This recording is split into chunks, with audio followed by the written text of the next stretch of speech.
नमस्कार मित्रांनो, स्वागत आहे तुमचे एका नवीन माहितीपूर्ण व्हिडिओमध्ये. मित्रांनो, आजचा हा व्हिडिओ खूप महत्त्वाचा असणार आहे. आधार कार्ड अपडेट करण्यासाठी तुम्हाला आता कुठल्याही आधार कार्ड सेंटरवर जाण्याची गरज नाही. तुम्ही स्वतः घर बसल्या तुमच्या आधार कार्डवरील पत्ता अपडेट करू शकता. त्याची लाईव्ह प्रोसेस आपण या व्हिडिओमध्ये पाहणार आहोत. त्यामुळे व्हिडिओला अजिबात स्किप करू नका. व्हिडिओ खूप महत्त्वपूर्ण असणार आहे. तुम्ही जर या चॅनलवर पहिल्यांदा आला असाल तर या व्हिडिओला लाईक आणि चॅनलला सबस्क्राईब करून ठेवा अशाच नवीन माहितीपूर्ण व्हिडिओसाठी. आधार अपडेट करण्यासाठी तुम्हाला आधारच्या ऑफिशियल वेबसाईटवरती यायचं आहे. myAadhar.uidi.gov.in या वेबसाईटवरती आल्यानंतर तुम्हाला जे उजव्या बाजूला ऑप्शन दिसेल लॉग इन या बटनावरती क्लिक करायचं आहे. त्यानंतर तुम्हाला तुमचा एंटर आधार नंबर यामध्ये तुमचा 12 अंकी आधार नंबर टाकायचा आहे. 12 अंकी आधार नंबर टाकल्यानंतर तुम्हाला एंटर कॅप्चा यामध्ये तुम्हाला कॅप्चा कोड टाकायचा आहे जो समोर दिलेला आहे. कॅप्चा कोड जर स्मॉलमध्ये असेल तर स्मॉलमध्ये टाका, कॅपिटलमध्ये असेल तर कॅपिटलमध्ये टाका. त्यानंतर तुम्हाला लॉग इन विथ OTP या बटनावरती क्लिक करायचं आहे.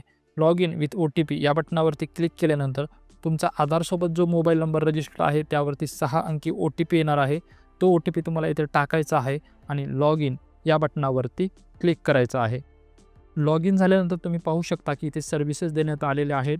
डॉक्युमेंट अपडेट, डाउनलोड आधार, ऑर्डर PUC आधार कार्ड, त्यानंतर ॲड्रेस अपडेट या बटनावरती क्लिक करायचं आहे. 4थ्या नंबरचं जे ऑप्शन आहे.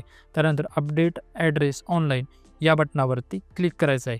यावरती क्लिक केल्यानंतर स्क्रोल करायचं आहे. त्यानंतर खालती पाहू शकता प्रोसीड टू अपडेट आधार या बटनावरती क्लिक करायचं आहे.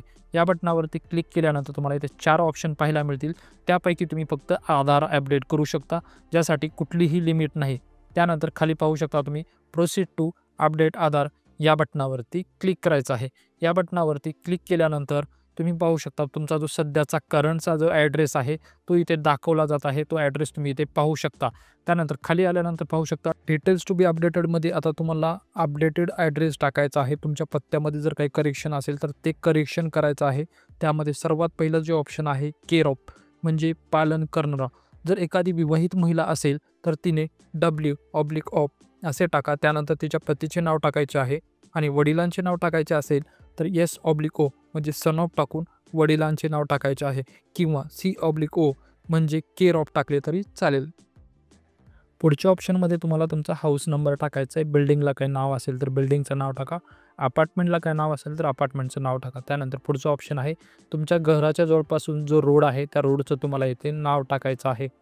त्यानंतर पुढे स्क्रोल केल्यानंतर तुम्ही पाहू शकता की इथे एरिया, लोकॅलिटी, सेक्टर जे काही तुमच्याकडे आहे ते टाका. एरियाचं नाव असेल तर एरिया टाका, सेक्टर असेल तर सेक्टर टाका. त्यानंतर खाली आल्यानंतर तुम्ही पाहू शकता लँडमार्क आहे. लँडमार्कमध्ये तुम्ही शाळा, कॉलेज, मंदिर, मस्जिद जर काही जवळ असेल तुमच्या घराच्या तर ते टाका, अन्यथा स्किप करू शकता. त्यानंतर तुम्हाला तुमचा एरिया पिनकोड टाकायचा आहे. एरिया पिनकोड टाकल्यानंतर महाराष्ट्र राज्य हे ॲटोमॅटिक येणार आहे. त्यानंतर आपला जिल्हा ॲटोमॅटिक येणार आहे. खाली लिस्ट देण्यात आलेली आहे गावाची आणि तालुक्यांची. तुमचं गाव किंवा तालुका जे आहे ठिकाण ते योग्य ते निवडा तुम्ही. पुढचं जे ऑप्शन आहे यामध्ये आपल्याला आपले डॉक्युमेंट्स अपलोड करायचे आहेत. सपोर्टेड डॉक्युमेंट्स अपलोड करायचे आहेत. यामध्ये डॉक्युमेंट्स अपलोड करण्यासाठी 2 ऑप्शन देण्यात आलेले आहेत. एक मॅन्युअल अपलोड करू शकता आणि एक डिजिटलही अपलोड करू शकता. तुमच्याकडे डिजिलॉकर असेल तर त्यामधूनही तुम्ही डॉक्युमेंट्स इथे अपलोड करू शकता. तर मी तुम्हाला रिकमेंड करेल की तुम्ही मॅन्युअल डॉक्युमेंट अपलोड करा. मॅन्युअल डॉक्युमेंट अपलोड करण्यासाठी काही फॉर्मॅट देण्यात आलेले आहेत. JPG आणि PDF स्वरूपामध्ये तुम्ही डॉक्युमेंट अपलोड करू शकता. त्याची जी साईज असणार आहे ती 100 KB दरम्यान असणार आहे. खाली तुम्ही पाहू शकता की डॉक्युमेंटची इथे तुम्हाला यादी देण्यात आलेली आहे. Select valid supported document type. यामध्ये तुम्हाला इलेक्ट्रिसिटी बिल, पासपोर्ट किंवा वोटर ID अशा प्रकारची डॉक्युमेंटची यादी देण्यात आलेली आहे. त्यापैकी तुम्हाला तुमचा डॉक्युमेंट निवडायचा आहे. सपोर्टेड डॉक्युमेंट्समध्ये मी माझे रेशन कार्ड अपलोड करणार आहे. त्यामध्ये इथून तुम्हाला लिस्टमधून रेशन कार्ड सिलेक्ट केलेलं आहे मी. त्यानंतर रेशन कार्ड हे ऑप्शन सिलेक्ट केल्यानंतर ओके या बटनावरती क्लिक करायचं आहे. ओके या बटनावरती क्लिक केल्यानंतर खालती ऑप्शन देण्यात आलेला आहे व्ह्यू डिटेल्स अपलोड डॉक्युमेंट. त्यानंतर कंटिन्यू टू अपलोड या बटनावरती क्लिक करायचं आहे आणि तुमचे जे पण तुम्ही डॉक्युमेंट सेव्ह करून ठेवलेलं आहे, तुमची जी पण फाईल आहे JPGमध्ये किंवा PDFमध्ये जे अपलोड करायचे आहे ती इथून सिलेक्ट करायची आहे, ओपन करायची आहे. ही ओपन केल्यानंतर तुम्ही खालती पाहू शकता तुमचा डॉक्युमेंट हा 100% अपलोड झालेला आहे असं दाखवत आहे. त्यानंतर तुम्हाला नेक्स्ट या बटनावरती क्लिक करायचं आहे. त्यानंतर तुमचा इथे ॲड्रेस जो आहे तो प्रिव्ह्यू होणार आहे. तुम्ही जो आत्ता ॲड्रेस अपडेट केलेला आहे तो ॲड्रेस इथे दाखवला जाणार आहे.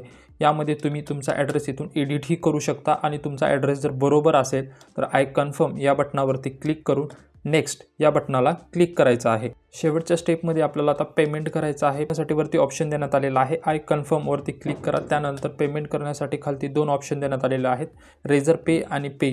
त्यापैकी कुठल्याही एका ऑप्शनची निवड करून तुम्ही मेक पेमेंट या बटनावरती क्लिक करायचं आहे.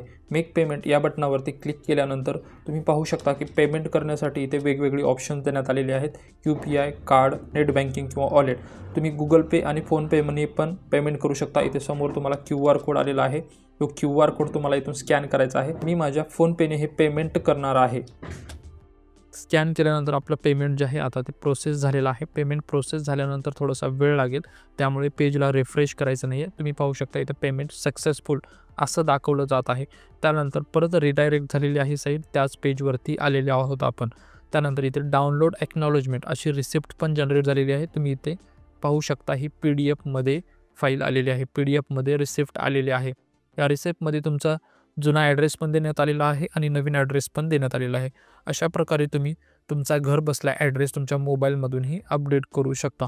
मित्रांनो, व्हिडिओ जर माहितीपूर्ण वाटला असेल तर व्हिडिओला लाईक आणि चॅनलला आत्ताच सबस्क्राईब करून ठेवा, कारण असेच माहितीपूर्ण व्हिडिओ मी माझ्या चॅनलवर अपलोड करत असतो. व्हिडिओ शेवटपर्यंत पाहिल्याबद्दल धन्यवाद.